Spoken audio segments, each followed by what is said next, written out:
Welcome to the Smarter Leadership Podcast, where we explore the power of leadership, from overcoming challenges to shaping cultures and building a lasting legacy.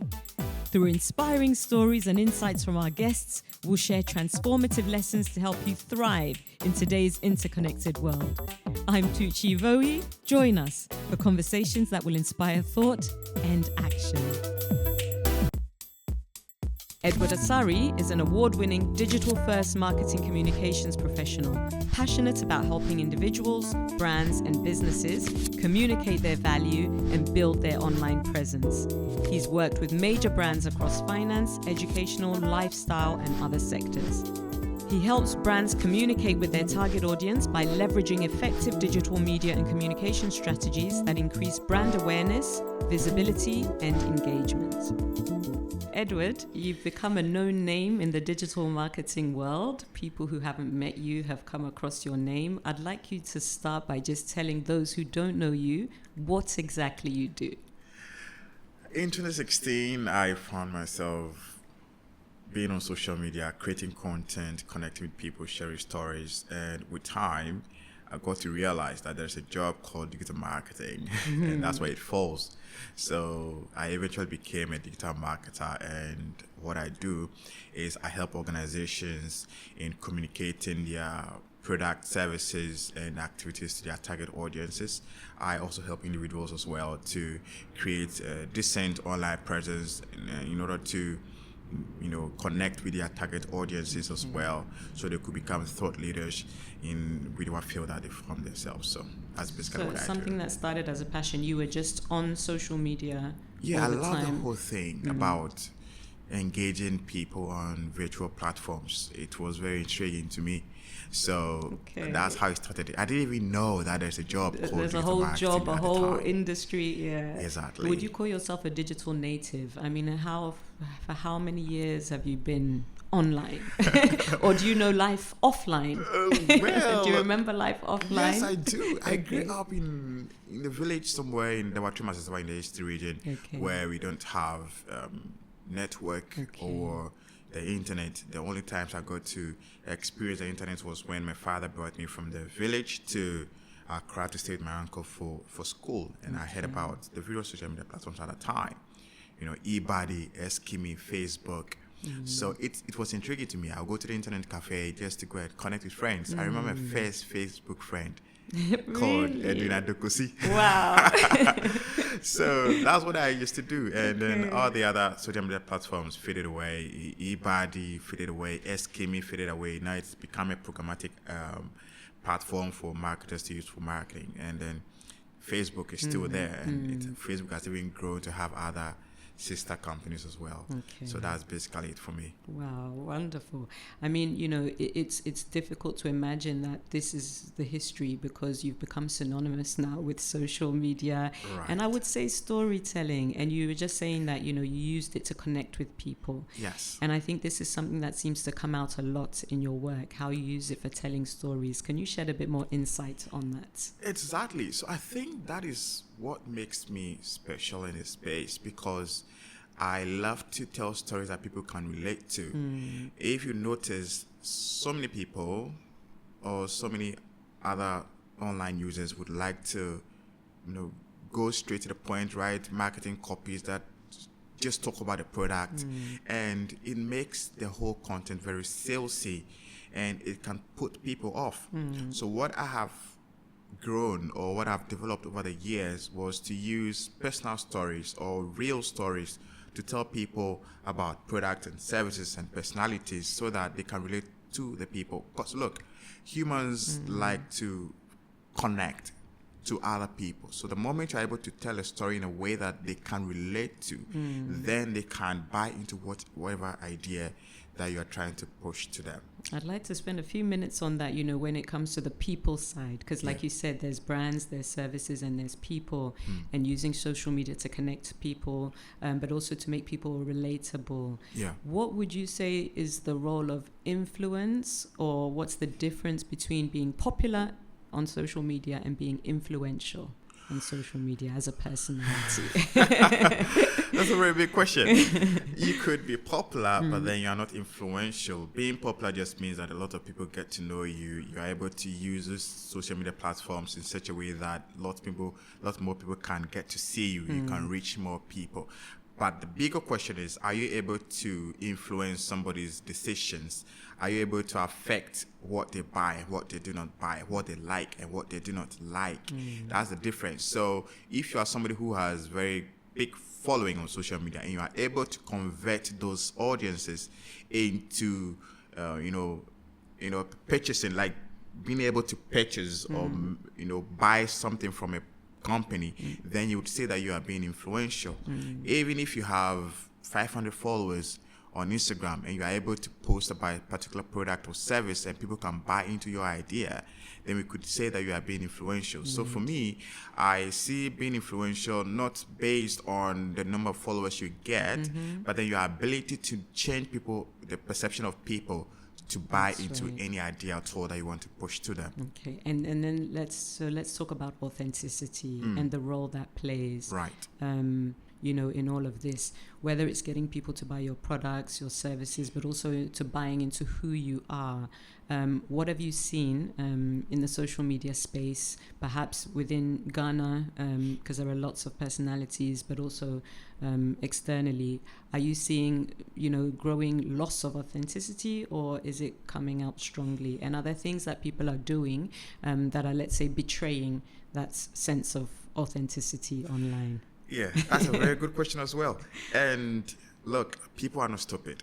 People are wise. They could read between the lines and get to know that this person is being real. This person is just trying to put up a face for whatever they're doing. And so because of that, it is very important for various social media users to bring out their authentic self, their original self. Whatever you are, just put it on the table, because you can never pretend for too long. Maybe you could be able to succeed in some few years, but with time, you cannot really keep up with a very fake life.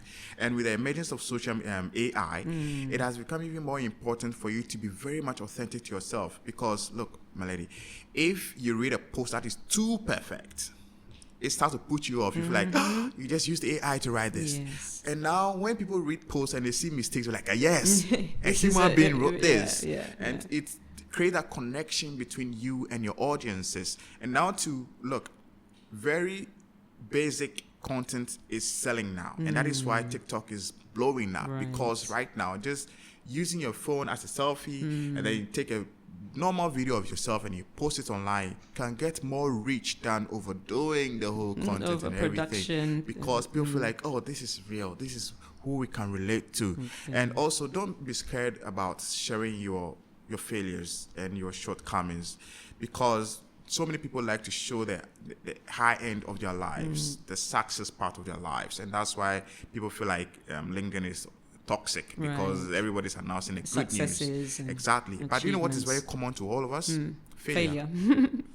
And the moment you say that you've experienced this failure, somebody else has also experienced it. They want to know how you're able to come out of it. This is not to say you should go and wash your dirty linen in public, but you have to use wisdom in a way that you're able to tell your stories from weaknesses to failures to in-betweens, so that people can really connect with you. I'm glad you just mentioned TikTok and then LinkedIn and some of the differences, and shed a bit more light on some of the different platforms that we're using today, and how people are using them and how people are reacting or relating to them. Okay.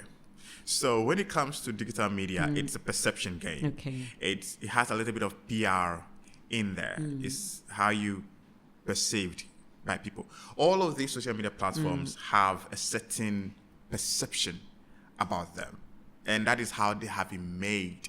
When you take TikTok, the first thing that comes to the mind of people is comedy, fun, laughter, very basic video. Exactly. And when you take LinkedIn, the first thing that comes to the mind of people is professional, serious business. When you take Facebook, family, friends, close people to you. When you take X, politics, betting for the boys and girls. sports and all of that. Yeah. So all of these social media platforms have a certain vibe to them. Now, based on what kind of perception you want to create or the connection you want to have with other people, you now determine which platforms to focus on the more. But personally, I like to use all of these platforms because I like to reach much more audience, attract more people to me.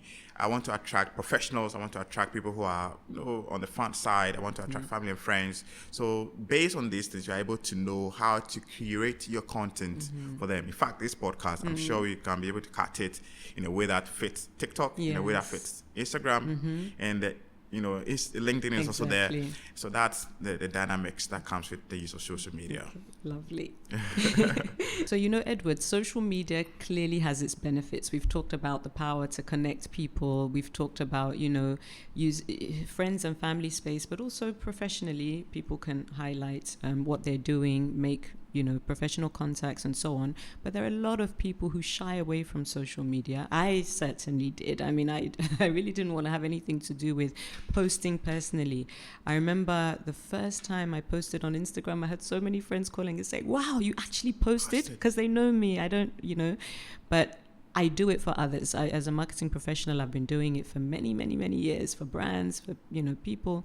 But then I had to embrace it. But I know how difficult it is to bring people into this space. So, what would you share with those who are looking at the benefits of social media, but at the same time are scared of its pitfalls? So maybe first let's talk about some of the benefits, how people can embrace it, and then maybe we can look at the pitfalls as well and what to avoid. Right. And just to start, I used to be like that too. Okay. I didn't like to put myself out there. At a point in time, my profile picture was a bird flying high up in the sky. And then my WhatsApp DP was a boy sitting in the corner somewhere, like in my own space. Little corner. And I've warned my siblings, don't post me on my birthday because I don't want anybody to know that I'm from somewhere in the Eastern region, as in a village somewhere. And that's an ideal life for me. And so because we grew up thinking that when you are being too visible, then you are being arrogant, or you are being too known, or you are being prideful. So that was my life until I started looking for jobs and I wasn't getting any. So when I came back from a national service, I did applications. And because I wrote on my CV that I was part of a choir, they make me sing for them. Really? And then I come back home, they don't call me back. The cheek. Some end up praying for me. But I'm sure those prayers worked. Amen. It gave me an epiphany to now want to be seen. Okay. Because I feel like, maybe they are not seeing what I can do. So I started sharing my stories on LinkedIn especially, and I didn't filter my words. I came out as I was. I had pictures. The good thing is that I capture everything. Right. I'm sure when I came in, I noticed I was capturing everything. So I started sharing my stories and people could relate. And that was when I was creating a community for myself. So the very first benefit is that everybody out there, you have a tribe. They are looking for you. They are looking for me. But how would they find you if you are not visible? And that tribe they're coming with opportunities. So that's another point. They're coming with opportunities. They are willing to give you jobs. They are willing to give you services to do for them. Another thing when it comes to being visible on social media is you tend to gain some form of social proof and respect. Right. So because humans attach numbers to being important. When you go out right now to go and buy watches, you see two watches sellers. One has a very long queue. One has one person standing there. Automatically you feel like the one that has a long queue is going to be better. Yes. Better food. Exactly. And that is why so many churches with prophets inside have a lot of church members, because they take away the uncertainty that comes with buying. And these are all marketing psychology that we use. So when you have this social presence, you have this social proof that comes with it. Now you are able to trust that, Edward can talk on digital marketing because I've been showing on social media and people like it. That is what I do. Now the third thing that comes with the importance of being on social media is the more visible you are, the more lucky you get. Okay. It's just explain it. Just like every company, the most known product beats the best. It doesn't matter if you are the best product. If nobody knows you. Nobody knows your product, nobody is buying you. And what we forget as individuals is that if you have a skill, that your skill is a product on the career market. How many people know that you have that skill? The more people know that you have that skill, the more they will need your service. So the earlier you see yourself as a business, the better for you. And take yourself out of the equation, thinking about what will people say, what if I fail in front of them, what if I goofed, or people are going to be asking me for money because they saw me in a very pretty location and all of that. And I think those are some of the things that are killing a lot of people when it comes to showing up on social media. You showed up and you got the jobs. Oh, by the grace of God. By the grace of God. So, honestly, I think we can't underestimate the power of these platforms. They have so much, there are so many benefits. There are so many positives to it. So I think, I'm so glad you shared that to encourage those who want to venture out, but they're, like how we were back then, but realize that you can use it to your advantage if used well. So let's talk now about some of the pitfalls and what to avoid when engaging or embracing social media. All right, some of the pitfalls to avoid. Number one, you have to be very mindful of cybersecurity. So many people just log on to any social media platform. They are not mindful about how secure these platforms are. So if you want to start using social media, please make sure you turn on your two-factor authentication or multi-factor authentication. Okay. This adds a second layer to the password that you already used to log into your account, because you don't want the situation where somebody has access to your social media and all of a sudden they've hijacked your whole life. They have access to your people. They are able to share content on your behalf that is not you. So that is something that you have to note. If you're a digital marketer, it's even more important for you. I have so many locks on my phones because, look, people have put their lives into your hands. Right. And the moment somebody compromises your phone, that's it for you. Number two, be very mindful about what you share. People think that social media is not real life. Social media is more real than even what people show you in person. Because you know why? Why? When somebody wants to send out a tweet, because they know it's now you can edit tweets though, but after some time it expires and you can edit it again. They read again, and then double check if they've punctuated well before they post. What can be more real than this? And once it's out there, it's out there, It's right? out there. Yeah, there's nothing you can do. Exactly. It's in the world. Exactly. So people are forming perceptions about you based on what you have put out there. So you cannot tell me that, oh, I'm not my social media life, this is not me. It is you. It is actually a product of your constant meditation that you have put out there. That picture you posted, you actually scrolled back before posting it. You were very intentional. So be mindful that any content you put out there is helping people form an image about you. Number three is be very mindful about posting very indecent pictures about yourself.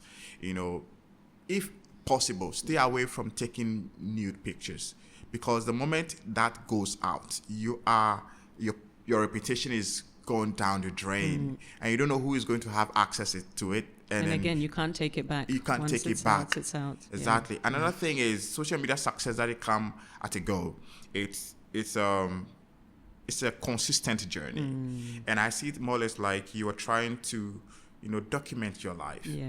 From our generation going, our great-great-grandchildren can come back, can come to my Instagram page. Oh, look at Grandpa. Yeah. Oh, he was in high school. Yeah, he was. Yes. Previously, it was album.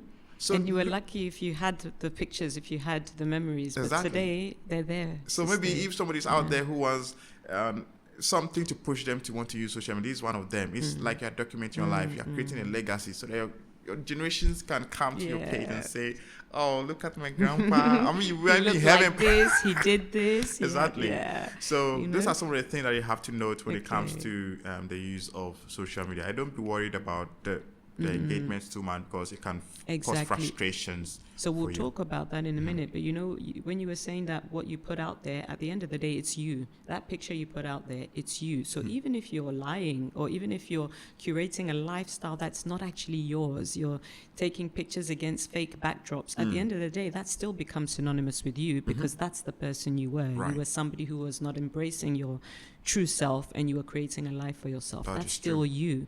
It's you in all your insecurities and your inauthenticities. That is showing. So it's really important to take the best of who you are, but also be vulnerable and be real about your weaknesses, understanding that everyone has weaknesses, and actually we love people in spite of the weaknesses. That is true. Yeah. So, talking about some of the positives, the strengths of social media, we also looked at some of the pitfalls. But another one I've seen a lot, especially amongst younger people, is pressure, pressure to be there, pressure to, perform, pressure to look as smart or as successful or as rich as the next person, whatever it is, and it's causing mental breakdowns amongst the youth. It's prevalent, but even amongst middle-aged, people are becoming obsessed. How should we approach this as individuals, and maybe even as those in the profession? How can we encourage the use of social media whilst also acknowledging these issues? And what kinds of things do you think that we can do to support this crisis, I would call it? That is very true. People have to know that they are not in a race with anyone. What happens is people live their light, and then they go and look at how bright someone else's is shining, forgetting that they have to protect theirs. And sometimes I struggle to understand why somebody else's life would be putting pressure on you, especially when it comes to LinkedIn, where I encourage a lot of young professionals to be much more visible. And I now understand that with the emergence of technology and how fast things are going, a lot of people want things to happen quickly for them. So when they look at other people's lives and how things are going so well for them, they feel like theirs should also be like that. But the thing is, we all have different paths in life. Your life cannot be the same as theirs. Yeah. And sometimes too, we look so much at how people are achieving their goals and forget about the good things that are happening to us. You'll be looking at somebody's graduation and you've forgotten that you also have a degree. Somebody has gotten a promotion at work and you've forgotten about how you have been able to set up a successful business as an entrepreneur. Now, if you're able to share that story, you would realize that you have equal wins, or you have even also good wins that you should be very grateful for. So my advice to people out there who feel pressured is, look, your journey is not the same as the other person's journey. Number two, it should inspire you. That is what happens to me. So when I go on LinkedIn, what I do is that I try to highlight other people's stories too. And I don't feel threatened by it because I know that my journey is already cut out for me. You understand? And whatever they are going through should rather inspire you. Somebody has been able to rise from this level to this level. You should know that, hey, man, I can do it too. Just look at how they have been able to do it, and then follow suit, might be able to get similar level of success when it comes to this. But that notwithstanding, if you feel like you are still being pressured about people's lives, then I think you should try to take a break. Right. Have some rest. Go clear your head, and then reevaluate your own goals and aspirations, and then come back again to the drawing board. Have a mentor hold your hand so that you don't feel like you are lost in the noise that is going on around you. Because I don't want to simplify this to mean that you are not supposed to feel pressure, because people are still going through it. And if you still need help, then I think you should take that help if you need. That's wonderful, because yes, there is life offline. There are benefits of being online, but there are also, dangers. And if you feel that you're at a point where it's more harmful than helpful, take a break, stay off, engage in other activities. But at the end of the day, you said it, there are people who are doing things that you look up to, so you can go there for inspiration. The same way there are people offline who are doing great things. You go, you seek mentorship, and you should see it as the same thing. It's just that it's highlighted online in a different way. But you said something really beautiful, which is you have a light. Don't forget that when you're looking at someone else's light, and let that overshadow you. Right. One other area that I've seen, it's growing. Actually, it's been there for many years now, but people make a mistake online, or because they're online, they can't escape that mistake. How do you advise people to kind of, get out of that? Because it will happen. Sometimes you make a mistake, but it's there for everyone to see. How should you navigate that so that you come back strong? or stronger?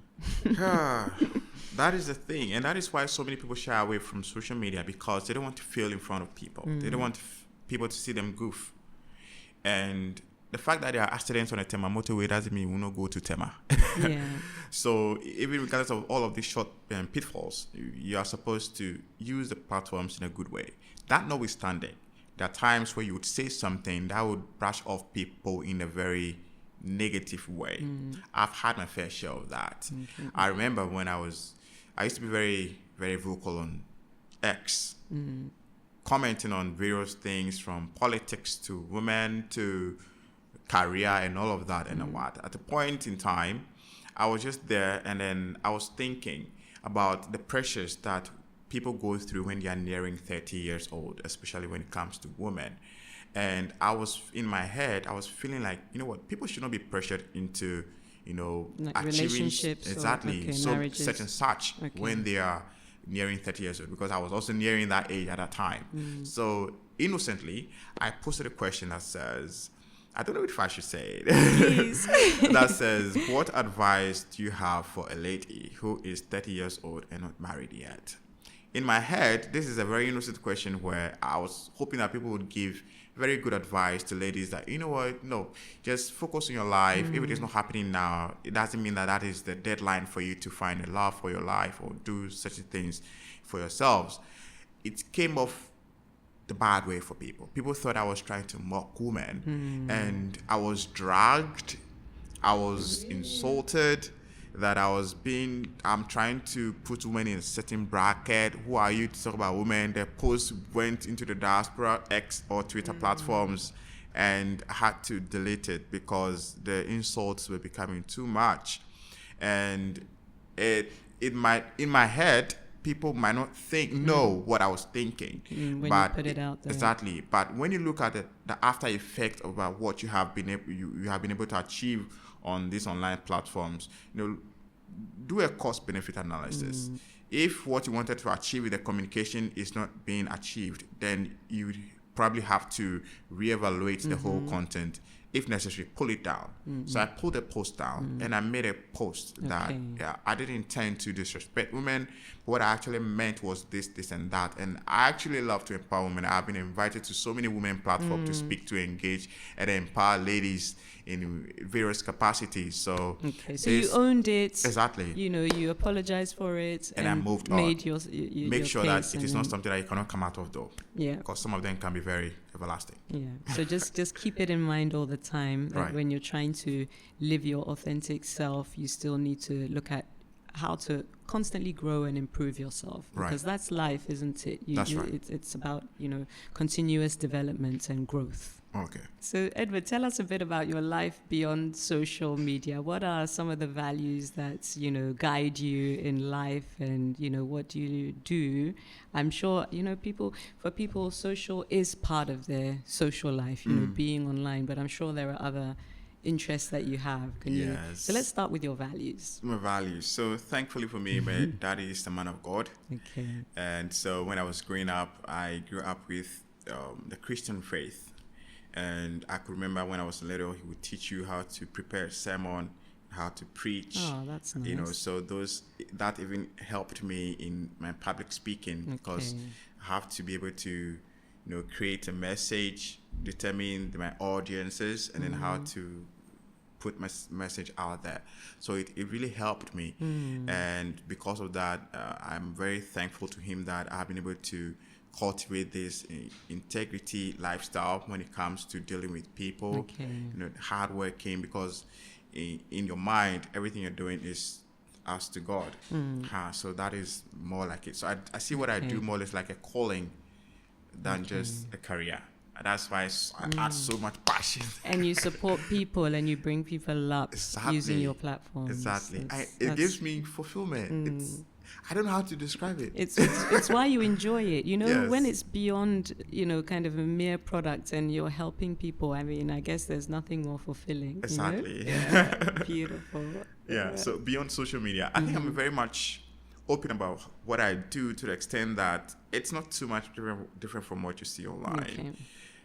But that notwithstanding, I'm very much interested in personal development and schooling. So I've been schooling from at the Trim RC Primary School to the Youngsters International School, where my daddy sent me, and then Accra Academy, where I read business, and I went to University of Ghana to read economics. Okay. And I went to University of Ghana Business School to do an MBA in marketing. And I went to UPSA to read an MA in Media and Digital Communications. So it's ongoing. Exactly. Yeah. That is mostly my life. Personal and then, of course, development. I try to have fun once in a while. Catch How up does with that some look friends. I like to go to the beach, sometimes Okay. alone. Okay. Just to watch, the empty space, watch people have fun. I don't know what, is it weird? No, it's not. I don't find it. I love the beach. It allows your mind to just be free sometimes, Right. not thinking, just being. Yeah. Yeah, and that's a wonderful thing. Yes. And of course, church and other petty social gatherings here and there. So Yes. what would be a few words of advice you may have for people who, especially young people who are looking to either build careers in digital marketing or try to embrace the good side of digital marketing, maybe some do's, don'ts, or just some general advice you may have for them? You are enough. No one is useless. Many people think that because of how we've been raised especially in Ghana, that success is made for some people. But it is not so. Everybody could become successful. And you have to see yourself as a candidate for such. And that mentality that, I'm not good enough, I'm too short. Because when I was growing up, I faced that a lot. People used to laugh at my head. Yeah, that is what? Oh, it's double decimal head. What is that? You have a good shaped head, Edward. Well, I've grown some flesh. So it's really made me timid when I was growing up. And so many people are fighting a lot of insecurities when it comes to their personalities. And it would surprise you that so many people don't want to showcase and show their light because of that fear. So many people are hiding their skills in the name of humility. And that is not so. You are doing that out of fear. If you have a skill, I want you to put that skill on a lampstand. Let people get to see that skill of yours. And that is how you're able to attract people to yourself. Even the Bible said it. Who lights up a lamp and puts it under a basin? Rather, they put it on the lampstand so that everybody will see. And you're not doing that of pride, but because you want people to see it to glorify God who gave you that ability of yours. So please, this is the time for you to come out of your shell and then showcase your skill to the world. If you can sing, if you can rap, if you can design, if you can market, if you can communicate, if you can speak. Look, social media is now a leveling ground. You don't need radio or TV or a billboard to be seen now. Just take a phone and start showing the world what you can do. And it's surprised you that there's a whole tribe of yours who are looking for you. Ready to embrace it. And would you say, is there a good way to do that, to showcase your skills without looking like you're boasting? I'm sure they want to ask you that. Start before you're ready and learn along the way. And there is a way to appear boastful, and there's a way to appear like you're being real about what you do. Okay. When you're being boastful, people can tell you're like a braggart. You're always self-focused. You don't pay forward. Nobody is an island. So the moment you start acting as though you made yourself, then people will say that you're being boastful. But let's say that, I've been mentored by Tucci, and through that, I've been able to get this opportunity. Now pay that gratitude forward. You understand? So now you are deflecting the glory from yourself. And also be very much careful. Everything that we do, even the desires that we have in our heart, has been put in there by, God works in us to will. You understand? So always ensure that you're giving the credit to whoever helped you. Thank God for everything that you have been able to achieve, in as much as you are telling people about the skills and talent that you have. And that way, now people get to understand that you are not trying to be boastful, but you are just trying to be real about what you have been able to achieve whilst paying the due respect and appreciation to those who are due. Wonderful. Thank you so much, Edward, for coming and sharing this with us today. We've loved every minute of it. Thank you. Thank you.